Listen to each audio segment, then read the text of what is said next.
Greetings, hockey fans, and welcome back to FSN for continuing coverage of the Island Junior Hockey League pre-game show here. Metros and Maniacs in the Island Junior Hockey League game of the week. Tonight we will talk to head coach and GM Steve Jamieson of the Montague Maniacs, talking about his very young team. But first, we will kick things off with head coach of the Metros, welcoming back Craig McLaughlin. We've actually lost to Montague. I think we're the only win they had this year, I think, so far. So that kind of sits not that great with us. We know they're a good team. You know, they play hard. So we just talked to the boys there after last game. The last few games we played, the right way. We've been playing good hockey, but the wins just haven't been coming our way. So we can focus on, continuing playing the right way and just stick to our game. We're confident we can beat anyone in this league. How do you keep your team sticking to that game plan when the chances aren't going in, but they're obviously playing well? How do you keep them motivated? It's not too hard, really. It's fun. Like, I'll be honest with you, there's times there in those games when I thought we were, really taking it to Kensington. And when you're, playing that way, when you're controlling the puck and you're making plays, it's fun.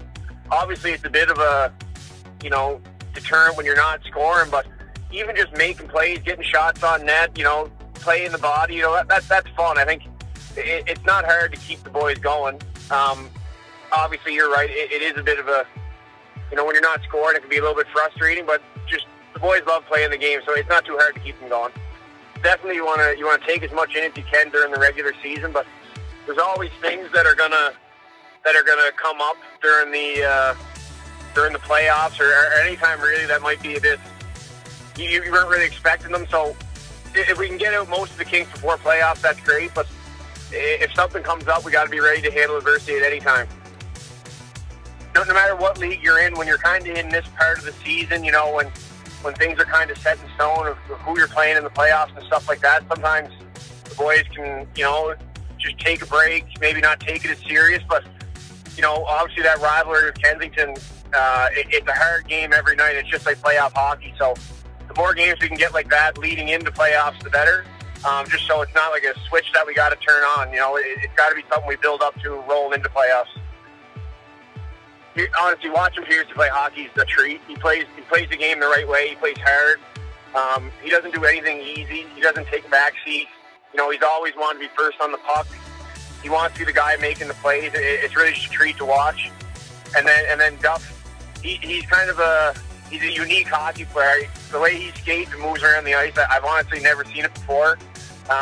It's really fun to watch, and he's a hard worker as well.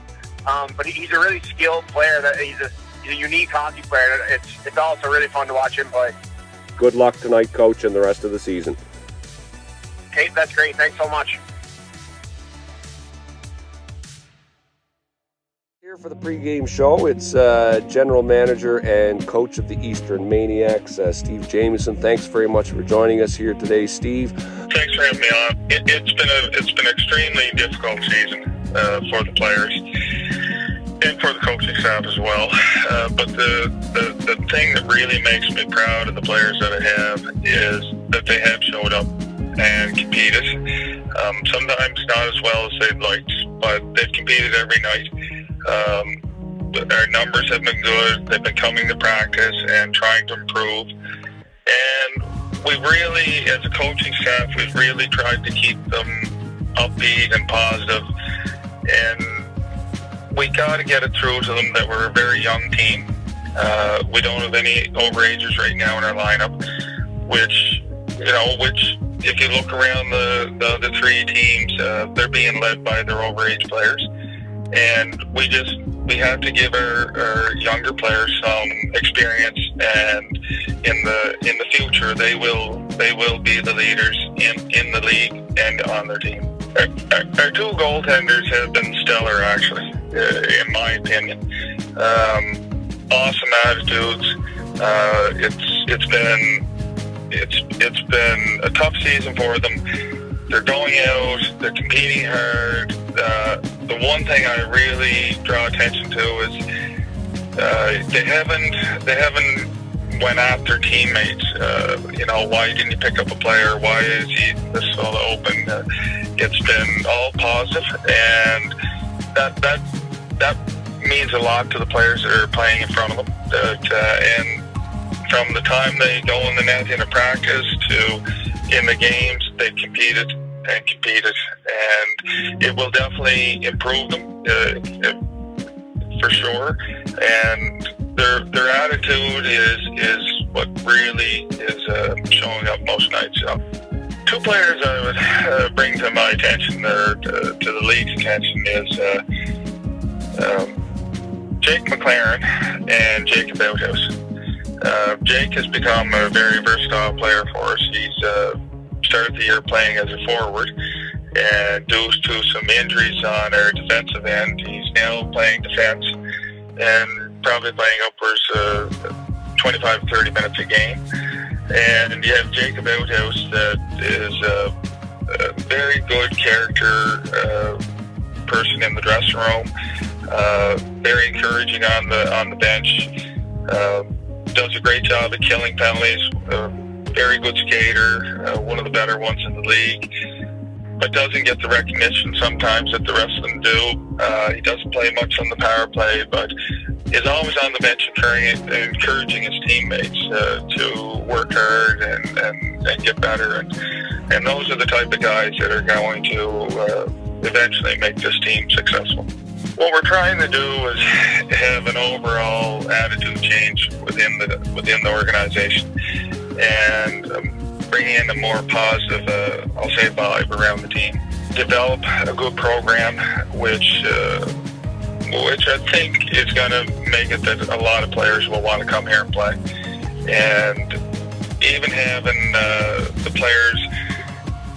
players show up when you are being successful is relatively easy, but having players show up on a season like this where you're not being successful shows that we're moving in the right direction on building a good program here. And I am hoping that some of the draft picks that we've have are seeing that and will look at that as a positive way to come here and play. One of the nicest arenas to me in the league. We have a great facility there to play in. We try to encourage the kids to come here. We have gloves, we do helmets. We're trying to move it into more of a junior A attitude, where we can, promote the kids a little bit. That is what we're trying to encourage. And with everyone that comes and plays here, that we drafted, we really believe that person or that player can make this team better. As always, thank you to both head coaches Craig and Steve for great interviews and insights onto their teams. Good luck on the rest of the season. As we take a quick look here at the standings, the Metros looking to gain back 2 points against the second place Vipers. The Vipers also having 2 games in hand. The Maniacs, the youngest team in the league, they are playing for pride, and they would love to play spoilers here tonight at the Cavendish Farms Wellness Center. FSN will be there. I'm Jeremy McDonald. Thanks for watching.